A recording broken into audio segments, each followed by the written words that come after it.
Halo, welcome back to this channel. Nah, untuk kali ini aku akan berbagi pengalamanku mengikuti blended learning atau distance learning pada pembelajaran Latsar CPNS tahun 2023. Karena aku baru saja menyelesaikannya, maka ini baru sekedar berbagi pengalaman ya teman-teman ya. Dan mudah-mudahan bagi teman-teman yang mungkin akan menjalaninya itu paling tidak mendapatkan gambaran atau bisa lebih tahu mengenai blended learning ini gitu. Nah, untuk blended learning ini sendiri, kita loginnya ke situs yang berbeda.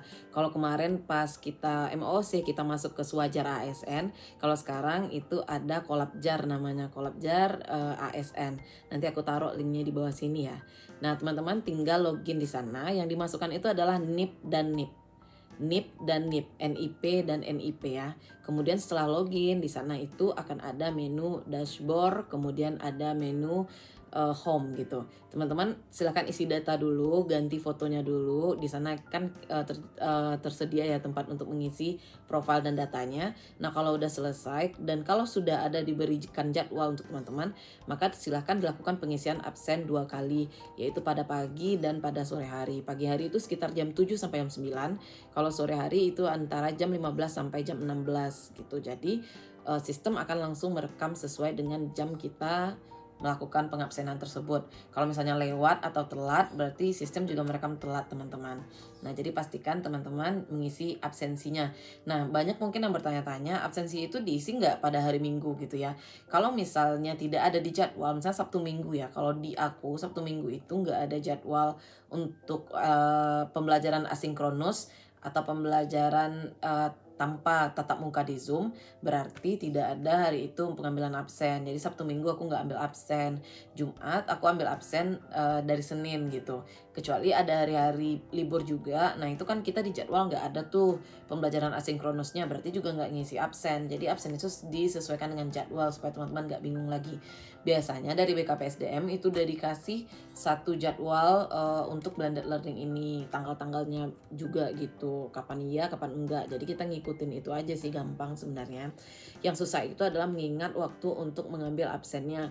Jadi silahkan set alarm teman-teman masing-masing di HP supaya ketika blended learning itu teman-teman nggak lupa. Kadang-kadang karena kita beraktivitas, misalnya aku sedang di luar nih, terus walaupun aku tahu harus ngambil absen jam 15 sampai 16, kadang-kadang karena kesibukan itu kita nunda nanti aja dan akhirnya telat gitu kan. Jadi karena itu berkaitan dengan kedisiplinan, sebaiknya pasang alarm 2 kali. Jadi kalau aku pasangnya satu misalnya di jam 7, satu lagi di jam 7.30.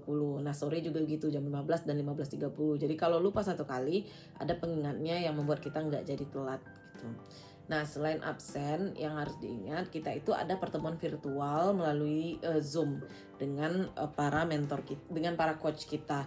Jadi biasanya itu juga udah ada jadwalnya di LMS. Nah, teman-teman bisa lihat nanti itu ada jadwal dengan coach. Kalau jadwal dengan coach berarti kita Zoom dan kita mulainya biasanya itu jam 8 pagi sampai selesai, tergantung berapa jam mata pelajarannya. Jadi silakan lihat jadwal dan catat kapan aja pertemuan virtualnya. Nah, selama aku blended learning, itu pertemuan virtualnya sekitar 7 kali, udah termasuk rancangan aktualisasi. Nah, padahal waktu kita kan ada 28 hari atau 30 hari ya untuk blended learning. Nah, hari yang selebihnya ngapain aja gitu kan? Ada tugas dari mentor. Nah, tugas-tugas itu nantinya akan kita upload di situs Kolabjar itu. Jadi nanti pada menu pembelajaran atau materi pembelajaran itu ketika kita klik ada bagian tugasnya nanti. Nah, nanti kita akan menguploadnya di sana. File untuk uploadnya itu biasanya dalam bentuk PDF, foto, atau audio record. Dan untuk foto itu hanya JPG atau JPG, dan recordnya itu juga ditentukan kalau tidak salah sih MP3 ya. Nah, kalau untuk PDF ya jelas PDF. Jadi kita nggak nge-upload Microsoft Word, Microsoft Excel, dan lain-lain di sana. Jadi pastikan dicek dulu. Karena kalau sudah terupload itu biasanya ribet urusannya karena harus ngasih tahu mentor karena salah upload dan segala macam, dan biasanya mentor udah mewanti-wanti di awal untuk kita nguploadnya itu dengan benar dan sesuai dengan ketentuan kayak gitu. Nah, di blended learning ini kita ada 4 agenda, dan agenda itu terbagi dengan tugas-tugasnya. Di agenda pertama kita akan belajar tentang bela negara. Di sana ada beberapa tugas yang akan diberikan mentor. Di pertemuan kedua kita lanjut ke manajemen ASN. Kemudian kita akan ada tugas-tugas juga di sana. Nah, mulai dari pertemuan 3 itu kan kita udah mulai untuk membahas tentang rancangan aktualisasi kita. Di sana sebenarnya kita udah terburu-buru kayak kami kemarin ya. Jadi ketika masuk agenda 3 kami dikasih tahu untuk mulai memikirkan isu. Setelah isu ada, besoknya langsung kita tentuin prioritas isu, kemudian juga kita tentuin gagasan kreatif kita untuk kemudian dijadikan rancangan aktualisasi. Jadi untuk 2 minggu terakhir tuh waktunya cepet banget. Maksudnya harus segera kita selesaikan rancangan aktualisasi untuk ditampilkan di hari terakhir blended learning kita dalam bentuk seminar rancangan aktualisasi. Nah, kalau misalnya ada yang tanya, itu ribet nggak ya untuk blended learning? Sebenarnya nggak ribet ya, karena kita kan diberi kelonggaran gitu. Maksudnya kalau di daerah kami, karena mungkin kami berada di daerah yang sinyalnya agak sulit di Kabupaten 50 Kota, terutama tempat dinas ya. Jadi kami diberi kelonggaran untuk kembali ke kampung halaman untuk menjalani masa blended learning ini. Jadi waktunya lebih bisa diatur. Untuk Zoom pun sebenarnya kita nggak makan waktu sampai sore banget gitu. Kita hanya makan waktu sekitar setengah hari atau lewat. Dan itu disesuaikan dengan jam pembelajaran dari Widya Iswara atau narasumber kita tersebut. Jadi sebenarnya cukup banyak waktu untuk menyiapkan rancangan aktualisasi.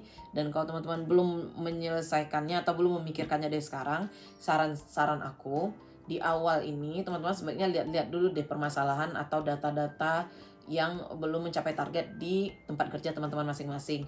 Jadi teman-teman ketika udah mengajukan isu nanti, teman-teman udah tahu oh ini loh permasalahannya gitu. Permasalahannya nggak ngambang. Kalau misalnya kita bilang, oh di tempat aku masih rendah nih, ini angka misalnya imunisasi seperti tempat aku misalnya ya. Nanti coachnya akan tanya berapa angkanya, ya kita nggak tahu, berarti kan itu masih sifatnya bias, belum berupa data yang tepat gitu. Jadi sebaiknya sebelum mulai distance learning, kumpulkan dulu data-data isu yang ada di tempat kita, supaya nanti gampang bagi kita untuk menentukan isu dan kemudian menentukan rancangan aktualisasinya.